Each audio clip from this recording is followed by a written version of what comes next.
reka nkubwire kuri kiri kiganiro ejo kuri radiyo ijwi ry'Amerika ni ku 104.3 FM.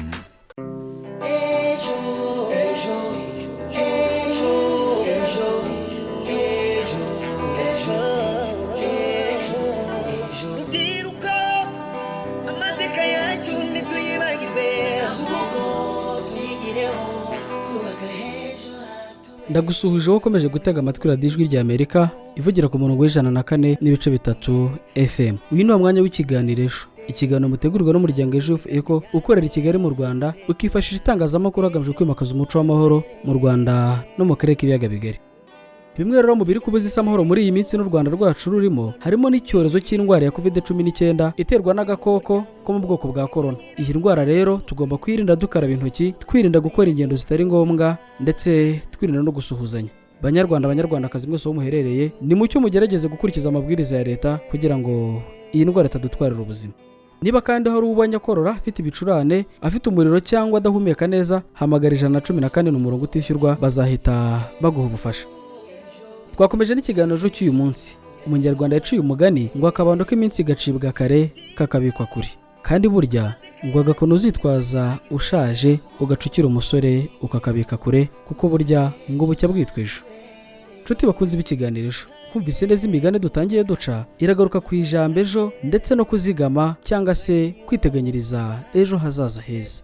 Mu kiganiro cy'uyu munsi rero tugiye kuganira ku ngingo yo kwizigamira. Turebera hamwe uruhare rwo kwizigamira mu iterambere ry'urubyiruko, aho usanga hari benshi mu rubyiruko batarasobanukirwa n'umumaro wo kwizigamira bahereye kuri bike babonye. Turabakangurira gutora uwo muco nk'imwe mu nzira yo kugera ku iterambere rirambye.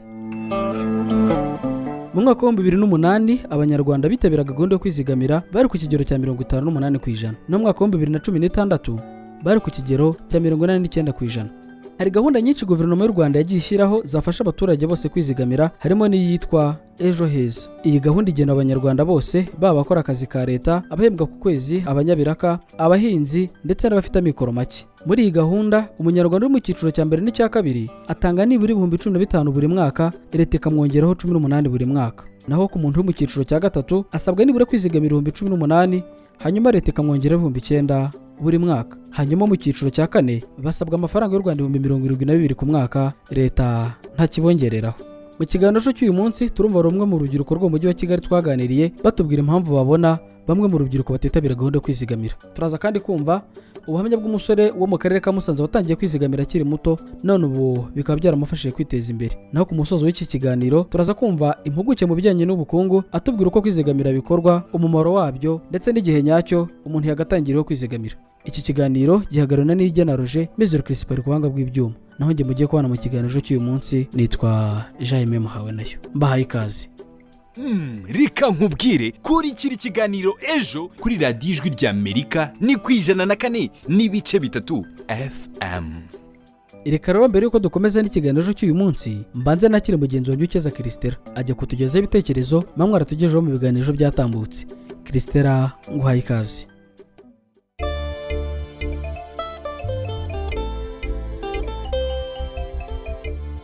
Bahaye ikaze bakunze b'ikiganiro. Nk'uko bisanzwe buri cyumweru tubagezaho ubutumwa muba mwaratugejejeho mu biganiro biba byaratambutse. Ubutumwa bwa none buribanda ku kiganiro cyagarukaga ku ihohoterwa rikorerwa abagabo, aho twibazaga tuti se mubona ari iki gituma abagabo batavuga ihohoterwa bakorerwa. Dore ibitekerezo mwadusangije. Nishimwe Jean Damascene uherereye mu karere ka Gisagara avuga ko impamvu abagabo bahohoterwa ntibavuge biterwa n'uko abagore bumvishe nabi ihame ry'uburinganire n'ubwuzuzanye. Theophile uherereye mu karere ka Ngororero yagize ati abagabo benshi ntibavuga ihohoterwa bakorerwa. Ati nta kuntu watuza umugore aguha ibiryo gutuka upfa kubirishwa n'inzara. Tuyisenge Fabien urirongi yagize ati abagabo barahohoterwa ariko bagatinya kuvuga bagahitamo kwihangana. Ati hari abagore bumva barahawe ijambo bakishyira hejuru. Naho Etienne uherereye mu karere ka Rulindo avuga ko impamvu abagabo bahohoterwa bagaceceka ari uko abagore bumvishe nabi ihame ry'uburinganire n'ubwuzuzanye. Naho Nzabanterura Gratien uherereye mu karere ka Rulindo yagize ati abagabo ntibatinyuke bavuga ihohoterwa bakorerwa mu ngo zabo. Ati kandi ubuyobozi nicyo bubereyeho. Bahati Yahaya uherereye mu karere ka Ngoma yagize ati impamvu abagabo bahohoterwa ntibabivuge ni uko bamwe batinya ko babivuze babaseka. Ati ikindi kandi n'ubuyobozi hari igihe bavuga ko abagabo baba bari kubeshya, gusa ubwo mutangiye kubakorera ubuvugizi bazatangira gutinyuka kuvuga. Bikorimana Gerard avuga ko kugira ngo ihohoterwa ricike byasaba ko hakorwa ubukangurambaga ku bijyanye n'ihame ry'uburinganire n'ubwuzuzanye. Ati kuko harimo abagore bafashe uburinganire uko butari. Nsengiyaremye Lambert uherereye ku Ndiza ati nkunda ikiganiro. Mu butumwa bwe avuga ko abagabo bamwe bahohoterwa n'abagore ariko bagahitamo kubiceceka kugira ngo batabaseka. Nawe udukurikiye wagira uruhare mu kiganiro, aho wakwifashisha nimero ya telefoni igendanwa ariyo 07kabiri 28 makumyabiri cyangwa se kuri 0785854141. Iyi nimero mwayikoresha no kuri WhatsApp. Ndasubiramo 0785854141 cyangwa se kuri 07kabiri 28 Mushobora no kwifashisha imbuga nkoranyambaga nka Facebook, Twitter ndetse na Instagram, aho mujya hashakirwa mukandikamo Ejo Youth Echo. Mwifuje no gukurikira ibiganiro byatambutse mushobora kubisanga kuri YouTube channel ya Ejo Youth Echo. Dukomeza n'ubutumwa bwa none, Pacifique yagize ati abagabo nibo bantu bihagararaho cyane mu guhohoterwa n'abagore babo, bagahitamo guceceka kugira ngo batitwa inganzwa. Hitimana Boniface uherereye mu karere ka Bugesera yagize ati ihohoterwa kugira ngo ricike ni uko habaho kubana hagati y'abashakanye. Ati ukoze ikosa akamenya gusaba imbabazi, gutyo bizatuma ihohoterwa rigabanyuka. Uwihanganye Ali uherereye Ikiramuruzi yagize ati abagabo bo mu Rwanda barahohoterwa bikomeye. Ati hatagize igikorwa umuryango nyarwanda wasenyuka. Naho umugabo Hija uherereye Bugesera yagize ati ubuyobozi nicyo bubereyeho nibatinyuke babivuge kuko babirenganiramo cyane. Sara yagize ati nashatse umugabo nkajya mukubita ariko nta minsi twamaranye kuko ubu ndicuza cyane. Egide uherereye mu karere ka Ruhango avuga ko impamvu abagabo bagira isoni zo kuvuga ihohoterwa bakorerwa ari ukwanga kwitwa inganzwa. Nyamansa Valence, Eric, Elisa, Alice, Mucoma, Celestin Ruganintwari, Mutsinzi Kasimo, Mugisha, Bayubahe, Eri, Nibarekayo Jean, Onesme, Uzabakiriho Bernard ndetse na Claude. Ubutumwa bwanyu ntitubashije kubusoma kubera umwanya, tuzabuheraho mu biganiro by'ubutaha. Bakunzi b'ikiganiro mwari mudukurikiye, reka mpiniraha, ariko ubutumwa mukomeze mubwoherezeho, tuzabuheraho ubutaha.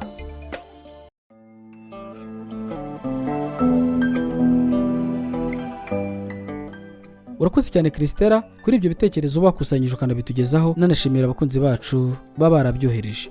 Rumwe mu rubyiruko rwo mu mujyi wa Kigali ruvuga ko impamvu urubyiruko rutitabira kwizigamira ari uko akenshi byinshi bakenera bihabwa n'ababyeyi, hakabamo abadafite amafaranga, ariko kandi hakaba n'abandi batazi umumaro wo kwizigamira. Ni kuri mikoro mugenzi wacu Rugamba Jonathan. Yewe burya iyo mbirebye mba mbona wenda urubyiruko barugishukwa n'iby'isi, akumva wenda ko ababyeyi we bahagije, we ntagire umwete wo kuba yakwizigamira, ugasanga wenda yizeye wenda ubushobozi bw'ababyeyi, abagiteza amaso ku babyeyi cyangwa ku miryango. Ikibazo impamvu batizigamira kubera amafaranga, nta kazi abantu bakibona na dukeya babonye. Rero iyo haje ibyo birori nibyo bitabira cyane kuruta uko bajya kwizigamira. Kenshi na kenshi bituruka ku irari ry'ibyo babona, ntabashe kumva yuko ibyiza amahirwe make yabonye ashobora kuyabyaza umusaruro. Ntabwo abantu batoya babasha no gutekereza ngo ejo bizagenda gute. Ibyo ngibyo nibyo bashingiraho nyine bajya mu byo biboneye bitababyarira inyungu, bigatuma basesagura, naho heza habo hakaba hatajya mbere nk'uko natwe tuba twabishatse kubigeraho. Mpamvu urubyiruko rutabishishikarira ni uko ubuzima buri kugenda buhenda. Umuntu akareba amafaranga akavuga ati nkunda amafaranga nta kintu yamarira, akayafata nkaho nta kintu amaze. Naho ni handi birasaba ubukangurambaga ko umuntu yashobora guhera ku kintu gitoya akazagira aho basha kwigeza abashije kwizigamira. Niye kumva yuko niba amafaranga ari makeya nta kindi kintu yayakoresha ari uko yapfusha ubusa. Uru rubyiruko ruti hari n'ababa bagishukwa n'isi, babona bafite ababyeyi bagatekereza ko bagomba kubagenera byose bakenera mu buzima bwabo, ariko kandi hari n'abahembwa duke bakaturya make babonye bakayajyana mu birori. nkomeje kugushimira cyane wowe dukomeje kubona mu kiganiro cy'uyu munsi aho turi kuganira ku ruhare rwo kwizigamira mu iterambere ry'urubyiruko, aho usanga hakiri ikibazo gikomeye cy'uko rumwe mu rubyiruko rutaritabira ibikorwa byo kwizigamira, nyamara yakaba imwe mu nzira bafasha gutegura ejo habo hazaza kandi mu buryo bwiza. Ese wowe duteze amatwi ubona biterwa n'iki kuba urubyiruko rw'u Rwanda rutitabira ibikorwa byo kwizigamira? Twandikira ubutumwa bugufi ubicishije kuri telefone ngendanwa ari 0728824232 cyangwa se kuri nimero yacu ya WhatsApp ari 0787581411. Wadusanga kandi no ku mbuga nkoranyambaga zacu arizo Facebook, Instagram ndetse na Twitter. Ibitekerezo byanyu nimukomeze mubyohereze, turaza kugira akanya ko kubinyuzamo amaso. Turakomeje n'ikiganiro cy'uyu munsi. Nubwo hari bamwe mu rubyiruko badakozwe umuco wo kwizigamira, hari abandi babiyobotse kare. Umunyamakuru w'ikiganiro David Hitimana yanyarukiye mu karere ka Musanze maze aganira na Jean Bosco amubwira uburyo yatangiye kwizigamira akiri muto, none ubu ngubu akaba amaze kwiteza imbere kuko afite amatungo yoroye ndetse akaba yarujurije n'inzu y'amabati. Reka tubumve. Nanyuze mu ibimina ntangira nizigama 1000 nakibona nkagishyira mu bimina, nabonaga 2 nkabishyira mu bimina. Habyayimana Jean Bosco atuye mu murenge wa Kimonyi mu karere ka Musanze. Uyu musore w'imyaka 29 ngo yatangiye kwizigamira ahereye ku bworozi bw'amatungo magufi nk'inkwavu ndetse n'ingurube. Aha arakomeza atubwira igihe yatangiye kwizigamira ndetse n'icyabimuteye. Natangiye kwizigamira kera cyane, ahandi umuntu aba akiri umwana akirangije kwiga, ntangira nizigama amafaranga makeya, none ubu hari ibyo maze kugeraho. Ubwo twari ku ishuri nashaga ndebaga abana b'abakire kwiganaga, nkumva nanje mu nzozi zange ndashaka kuzaba umukire. Noneho nibwo natangiye nkajya nshaka amafaranga, nanje nkatangira kwizigamira mpereye ku matungo magufi ngenda yororoka. Uyu musore uri mu kigero cya 180 ngo imibereho y'abana bafite abo bifashije ni kimwe mu byamuteye gufata umwanzuro wo gutangira gutekereza kwizigamira, dore ko ku ishuri aho yigaga bakanguriraga, maze amafaranga yari yarazigamye makeya atangira yaguramo inkwavu zigera kuri 6 maze azamuka atyo. Ibindi aragira ati: ndibuka najiye ku isoko ngura inkwavu 6, ndangije ndaza, ubwo nibwo nari nkirangiza segonderi. Nyuma inkwavu naje kuzigurisha nazijanye ku isoko, ndibuka nazigurishije 6,000, ndangije mpita nguramo ingurube imwe y'akana. None bimaze kukugeza kuki? Ubu ngubu mfite inzu y'amabati 25, nubatse nkuye muri ubwo bworozi, nagurishaga icyana nkagura amabati. Kuba yariteje imbere abikesha kwizigamira yabitewe no gukorana neza n'abanki. Uyu musore ukiri ingaragu kandi ubona atuje cyane, yemeza ko atajya apfa gucika intege mu byo akora byose. Ingurube zigera ku 8 ubatunze zose, wongeyeho inka n'inyana yayo, ngo byose abikesha kwizigamira akoresheje ibimina bitoya ndetse no gukorana neza n'abanki. Reka kandi twumve zimwe mu mbogamizi yagiye ahura nazo.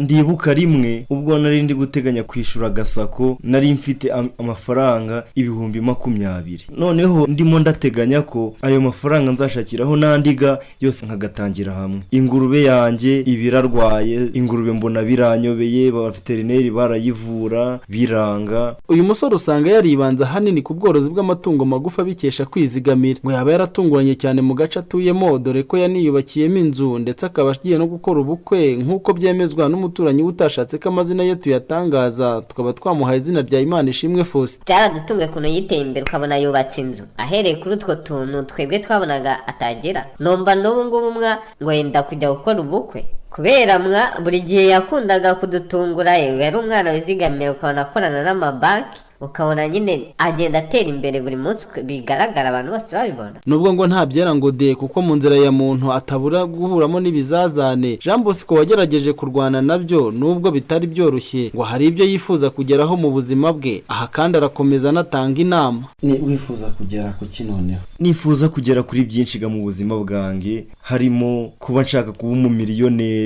Tuja twumva ku maradiyo y'igihugu bari kuvuga ukuntu umuntu yiteje imbere akaba yakubaka nka hoteli ikomeye mu karere kacu mu majaruguru, nkabona nzubaka nk'agahoteli, naje nkaba umumiliyoneri, bakajya bavuga ngo tugiye kwa bosi. Ndabasaba dukore cyane, dushake amafaranga, twizigamira, tuyoboka ibimina, tuyoboka za banke. Iyo wizigamye, icyo wizigamye kirakugoboka mu gihe wahuye n'ibibazo. Igihe ibibazo bikugezeho witabaza hamwe wizigamye. Jean Bosco ati natangiye kwizigamira ndi umwana muto njya mu bimina ati kuko nashakaga kuba umukire akenshi nakunze kwigana n'abana b'abakire bityo nanjye nkagira izo nzozi zo kuzaba umukire ariko kandi no ku ishuri barabitwigishaga. Dr Bihira Canisius ni impuguke mu bukungu agira inama urubyiruko gutangira kwizigamira kuri buri faranga rubonye kugira ngo ruhangane n'ikibazo cy'ibura ry'akazi kirwugarije rwihangira imirimo iciriritse ibyara inyungu ivuye mu bwizigamire ndetse no gukorera hamwe. Ni mu kiganiro kigufi yagiranye na mugenzi wacu Isingizwe Marie Claire. Turi kumwe na Dr Bihira Canisius akaba ari impuguke mu birebana n'ubukungu aho tugiye kuganira ku ngingo irebana no kwizigamira by'umwihariko mu rubyiruko. Tubahaye ikaze. Murakoze cyane ndashimira n'abatwumva muri iki kiganiro. Dr Bihira dutangira ikiganiro ndagira ngo mutubwire ubundi kwizigamira mu bisobanura muti? Ubundi kwizigamira ni ukugira ku mafaranga ubonye cyangwa ndetse no ku bindi bintu ntabwo ari amafaranga yonyine ushobora no kubona n'ibiribwa n'ibindi bintu ugakuraho bikeya ukabibika aho kugira ngo byose ubikoreshe cyane cyane rero amafaranga niyo agize ubukungu cyane ni ikintu gikenerwa rero umuntu amafaranga yose abonye yaba igihumbi yaba ibihumbi 10 yagombye gukuraho ayakoresha andi akayazigama. Ese ubundi natangira kwizigamira ryari mfite imyaka ingahe?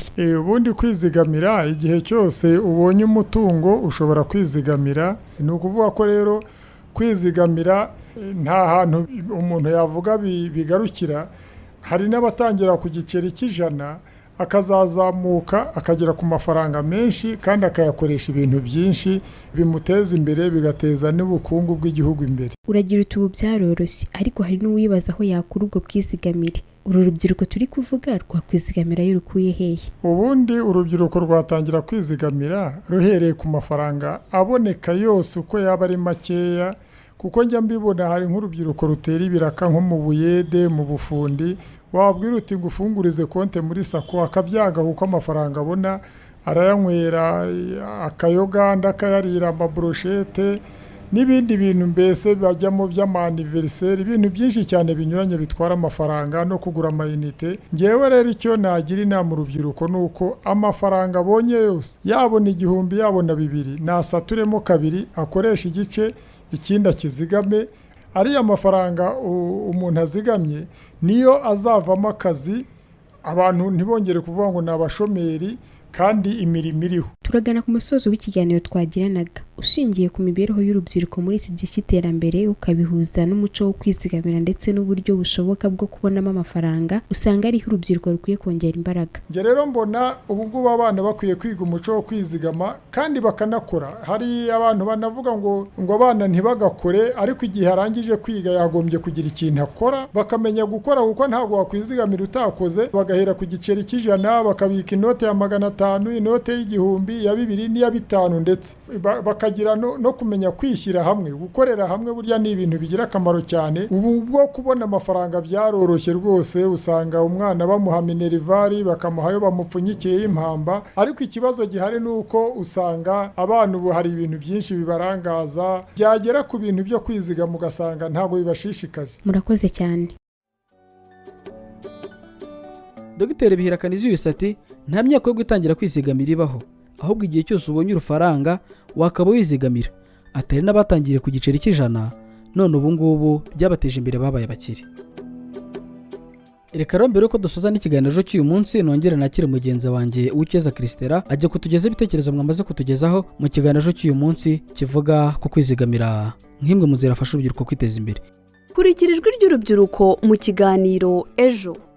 Hari ubutumwa tumaze kwakira buri kugaruka kuri insanganyamatsiko ya none ivuga ku mpamvu rumwe mu rubyiruko rutitabira ibikorwa byo kwizigamira. Binyuze kuri nimero ya WhatsApp y'ikiganiro ariyo 0788758141. Anatari Umuhoza uri mu Gasyata mu mujyi wa Kigali yagize ati urubyiruko impamvu rutitabira ibikorwa byo kwizigamira akenshi baba bumva bagendana n'ibigezweho ugasanga n'amafaranga bafite baragura ibidakenewe bikarangira badafite yo kwizigamira. Yvette Uwasuri Kanombe mu butumwa bwe yagize ati kwizigamira ntiwabikora utamaze gukemura ibikenewe byose. Niyo mpamvu umubare w'urubyiruko rwizigamira ukiri hasi cyane. Iradukunda Maurice uherereye mu karere ka Musanze avuga ko urubyiruko rwagakwiriye kwizigamira binyuze mu matsinda yo kubitsa no kugurizanya. Ati kandi buriya kuba urubyiruko rutitabira ibikorwa byo kubitsa ni ikibazo cy'umubare munini w'urubyiruko rudafite akazi. Ezekiel Hakizimana uri mu karere ka Nyamasheke yagize ati kwizigamira bisaba kuba wamaze gukemura ibindi byose. Gusa ndagira inama urubyiruko rugenzi rwanjye kwizigamira kuko ibyago ntibiteguza. Evode uherereye mu karere ka Kicukiro avuga ko kwizigamira k'urubyiruko bigoye kubera benshi nta kazi bagira ari abashomeri. Ati kandi nibyo bituma bakomeza kuba umutwaro kuri leta. Ubutumwa tumaze kwakira bwari ubu ariko mukomeze mubwohereze turakomeza tubwakire. Muri aho nitwa Mizero Crispin ndi umwe mu rubyiruko rubategurira ikiganiro ejo muri gukurikira muri aka kanya. Muri iki gihe isi ihangayikishijwe n'icyorezo COVID-19, niyo mpamvu by'umwihariko mu Rwanda dukomeje kwirinda ikwirakwira ry'iki cyorezo tuguma mu ngo zacu. Mu buryo butandukanye bwo kwirinda iki cyorezo nifuje ko twibukiranya ku gukaraba intoki. Reka mbabwire uko njye mbikora. Ntosi intoki zanjye nkoresheje amazi meza hanyuma ngasigaho isabune. Nkaraba intoki zanjye nzisiritanaho nkoresheje isabune imbere n'inyuma mu biganza, nkoza hagati y'intoki zanjye ndetse no mu nzara zanjye. Ibi ngerageza kubikora byibura amasegonda 20 cyangwa arenze. Nyuma mpita nunyuguza intoki zanjye neza kandi nkoresheje amazi meza. Narangiza nkumisha intoki zanjye nkoresheje isume cyangwa agatambaro bifite isuku. Murakoze.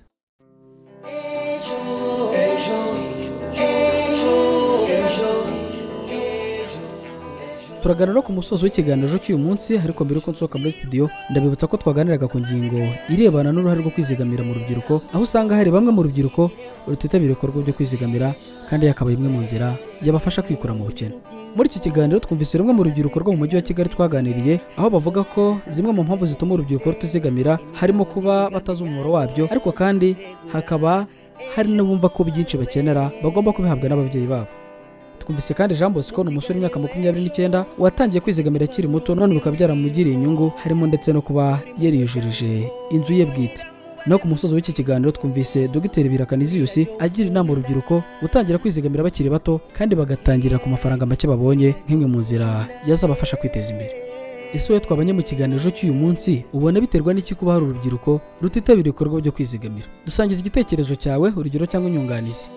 Watwandikira ubutumwa bugufi kuri telefone ngendanwa ari 0728 02 82 32. Watwandikira kandi ukoresheje nimero yacu ya WhatsApp ari 07 87 58 14 11. Ushobora kandi no kudusanga ku mbuga nkoranyambaga zacu arizo Facebook, Instagram ndetse na Twitter. Niba waracikanywe n'ibiganiro byatambutse, wajya kuri YouTube channel yacu ariyo EJF Eco ugakora subscribe, maze ibiganiro byose bikajya bikugeraho uko byakabaye. Ndashimira itsinda rigari ry'abanyamakuru ryamfashije gutegura ikiganiro cy'uyu munsi, nshimira namwe twabanye muri iki kiganiro. Iki kiganiro cyari gihagararana n'Igena Roger Mizero Crispin kwanga rw'ibyuma. Naho njye wagezaga ikiganiro cy'uyu munsi nitwa Jaime Muhawe nayo. Ndabifuriza amahoro y'Imana n'ubuzima buzira umuze, munagerwa na gahunda za Radio Ijwi ry'Amerika. Ikiganiro ejo naho ubutaha ku masaha nk'aya. Ejo